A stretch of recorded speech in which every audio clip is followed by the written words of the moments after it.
જય શ્રી કૃષ્ણ પ્રિય દર્શક મિત્રો, મારી આ યુટ્યુબ ચેનલ શ્રી હરિભક્તિ રસમાં તમારા બધાનું હાર્દિક સ્વાગત છે।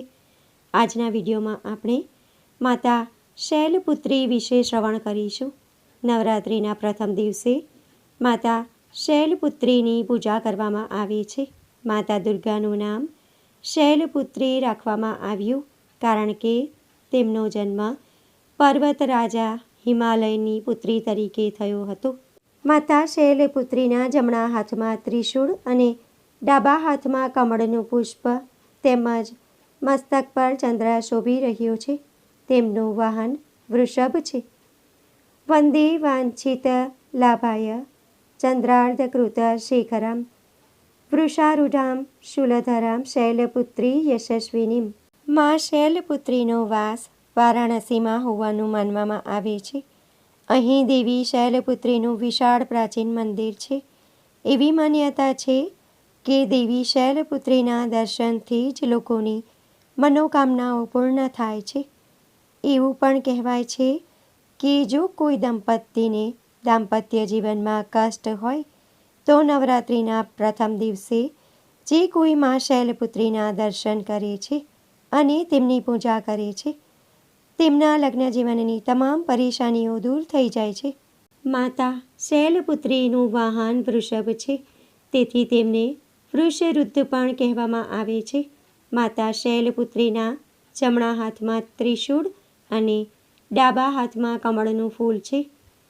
તેમને સતી તરીકે પણ ઓળખવામાં આવે છે કારણ કે તે માતા સતીનું બીજું સ્વરૂપ છે।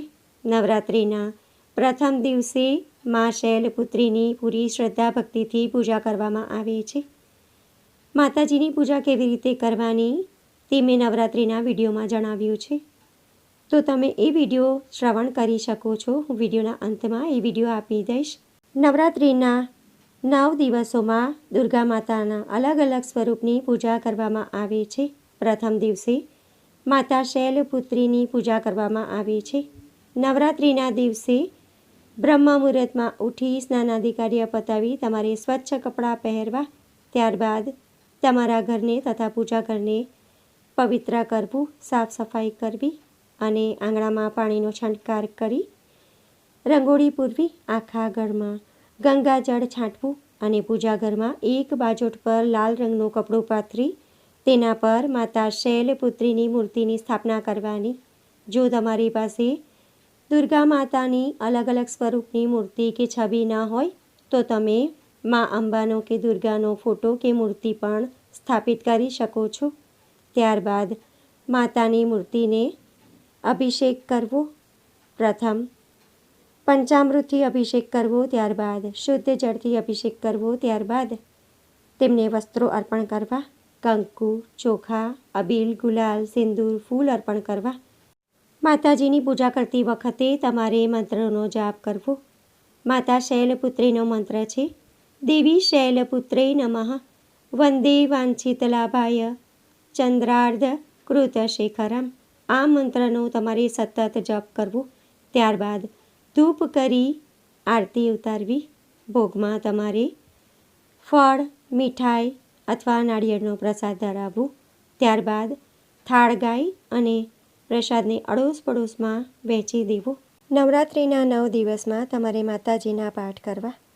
તમે સિદ્ધ કુંજિકા અથવા દેવી કવચનો પાઠ પણ કરી શકો છો અને જે દિવસે જે માતાજીની પૂજા કરવાની હોય તેમની કથા ખાસ શ્રવણ કરવાની, તો જ તમને પૂરું ફળ મળે છે। પ્રથમ દિવસે માતા શૈલપુત્રીની પૂજા કરી અને ત્યારબાદ તેમની કથા ખાસ તમારે શ્રવણ કરવી જોઈએ।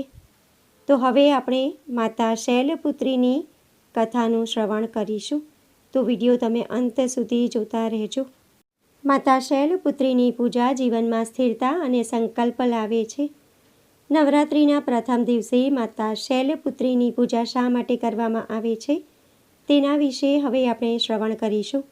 એકવાર પ્રજાપતિએ યજ્ઞ કર્યો ત્યારે તમામ દેવતાઓને આમંત્રણ આપવામાં આવ્યું હતું, પરંતુ ભગવાન શિવને આમંત્રણ આપવામાં આવ્યું નહોતું। ત્યારે ભગવાન શિવે માતા સતીને કહ્યું કે બધા દેવતાઓને યજ્ઞમાં આમંત્રણ આપવામાં આવ્યું છે, પરંતુ મને નહીં. તેથી મારે ત્યાં જવું યોગ્ય નથી. માતા સતીની પ્રબળ વિનંતી જોઈને ભગવાન શંકરે તેમને યજ્ઞમાં જવાની મંજૂરી આપી. જ્યારે સતી ઘરે પહોંચ્યા ત્યારે તેમને માતા તરફથી જ સ્નેહ મળ્યો. તેમની બહેનોએ કટાક્ષ અને ઉપહાસ શરૂ કર્યો, જે ભગવાન શંકર પ્રત્યે તિરસ્કાર દર્શાવતો હતો.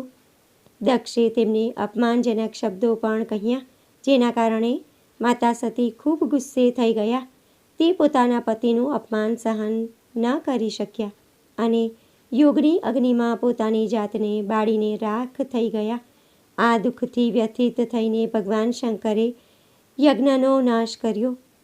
બીજા જન્મમાં માતા સતીનો જન્મ શૈલરાજ હિમાલયની પુત્રી તરીકે થયો હતો અને તે શૈલપુત્રી તરીકે ઓળખાયા. મા શૈલપુત્રીને પાર્વતી અને હેમવતી તરીકે પણ ઓળખવામાં આવે છે. મા શૈલપુત્રીના લગ્ન ભગવાન શંકર સાથે થયા હતા અને માતા શૈલપુત્રી ભગવાન શિવના પત્ની બન્યા હતા. તેથી નવરાત્રિના પ્રથમ દિવસે મા શૈલપુત્રીની પૂજા વિધિપૂર્વક કરવામાં આવે છે અને તેમને ઘી અર્પણ કરવામાં આવે છે.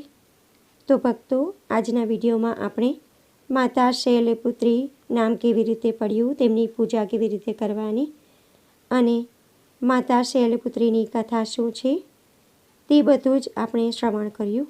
આશા કરું છું કે વિડીયો તમને પસંદ પડ્યો હશે.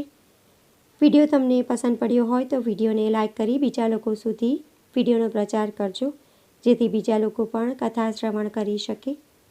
કોમેન્ટમાં જય મા શૈલપુત્રી જરૂરથી લખજો. ફરી મળીશું એક નવા વિડીયો સાથે. ત્યાં સુધી બધા ભક્તોને મારા જય શ્રી કૃષ્ણ. વિડીયો જોવા માટે ધન્યવાદ.